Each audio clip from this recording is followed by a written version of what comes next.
that Mr. Stone is a man who has 50 years of dirty tricks behind him. He's a man for whom a term was coined for copulating with a rodent. Well, let me be clear. Donald Trump may be a rat, but I have no desire to copulate with him. And this garbage does not belong in politics. And the venue for this attack is not surprising. The National Enquirer. The CEO of the National Enquirer is an individual named David Pecker. Well, David is good friends with Donald Trump. They have a friendship that goes back for many years. In fact, the National Enquirer has endorsed Donald Trump, has said he must be president.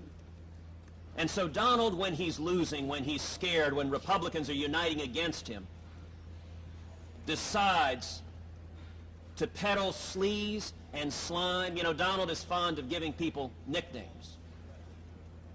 With this pattern, he should not be surprised to see people calling him Sleazy Donald, because that is his first and last resort, is to go to sleaze and ignore the truth. This has no business in politics. This doesn't belong. Years from now, when my daughters Google this, they will read these lies, these attacks that Donald and his henchmen and his buddies at the National Enquirer spread about. And by the way, here's how a rumor gets spread. They get their henchmen to put it out on the internet, and then they get the National Enquirer to report, not based on evidence, not based on facts, not based on witnesses, but based on their reporting that it's on the internet after they put it on the internet. And I would note another site, Gawker, which just had a $100 million judgment against them, then reports that National Enquirer is reporting on the internet rumors, all of which started with Donald Trump. There's a phenomenon in psychiatry known as projection.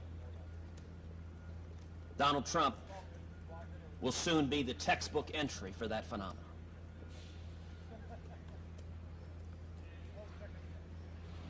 And a question that the people of America are going to have to answer is, how low will Donald go? And is this behavior, these attacks, directed? He's directed these attacks at others. He's directed these attacks at Megyn Kelly. He's directed these attacks at Carly Fiorina. He's directed these attacks at Columba Bush, Jeb Bush's wife. Donald has demonstrated he's willing to attack anyone and everyone, and truth does not matter to him. He will lie and go to sleaze. Well, that sleaze has no place in politics. And I think the American people are fed up with it. Senator, how do you justify say, though, that you will or will not support Donald Trump if he becomes the nominee? You just blamed him for an extramarital affair. No, for lying about it, for inventing a tabloid smear that is completely untrue. So yes or no, will you vote for him? I will say this. I don't make a habit out of supporting people who attack my wife and attack my family. And Donald Trump is not going to be the Republican nominee. Donald Trump is not going to be the Republican nominee. We are going to beat him. People have criticized you and Donald Trump for being very childish, for just going back and forth. How's this presidential? Do you think it's childish? And why should people vote for you here in Wisconsin with this type of behavior? Sir, let's be clear. One person has been childish, Donald J. Trump. You both have been going back and forth. No, that is not true, sir. Yes, it is. I'm watching it every day. Both you guys are going back and forth with each other with this childish stuff.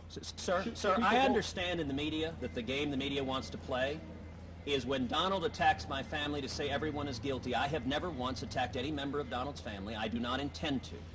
Indeed, when Donald sent a second tweet attacking my wife, I responded by saying, Donald, real men don't bully women. Your wife is lovely. So not only did I not attack his wife, I praised his wife, and I simply said, Heidi is the love of my life. Now, I'm sorry, sir, if you believe that defending your wife and defending your family is childish, but it is not, and the media is being dishonest when it claims everyone is equally responsible. When he attacks my wife, and I turn around and praise his family and defend my wife, They are categorically different, and any media reporters who say otherwise are not being truthful. It's easy to blame the media. It's easy to blame the media, but it's easier to blame the media. We talked to a lot of your female supporters, and they said that they believe these attacks have excluded their ability to vote for Donald Trump in the general election if he's the nominee. Why shouldn't you be held to that same standard? Why can't you say definitively one way or the other? The question that the people of America are asking is, how low will Donald go? Is there any limit that he will not go? I believe his conduct in this campaign is convincing millions of Americans that this man would be an embarrassment as president. That we don't want a president who traffics in sleaze and slime. We don't want a president who attacks the family members of other candidates. We don't want a president who seems to have a real issue with strong women. He doesn't do well with strong women. Strong women threaten him, and he lashes out. And we don't want a president who, for 4 or 8 years, we pick up the newspaper every day and read about the latest disaster. You know, Donald Trump is terrified to engage in a debate. He's right now hiding in Trump Tower doing no political events. He's not here in Wisconsin campaigning. Because when you campaign, people actually ask you questions. And when you ask questions, when you don't know anything about the issues, as Donald Trump does not, it becomes evident. So he sits in Trump Tower and sends tweets late at night.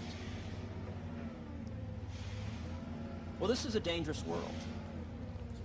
We need a president who is capable of sitting down with Putin and defending America. We need a president who is capable of defeating ISIS and defeating the Ayatollah Khamenei. And it will not be sufficient for the president to hide in his tower and send tweets at Putin. Putin invaded another country, bad. That's not what we need from a president. We need a president who can and will lead. And I think the people of Wisconsin, the people all across this country, have had enough of dishonesty, of sleaze. The conduct of Donald Trump is unbefitting the President of the United States, and these stakes are serious.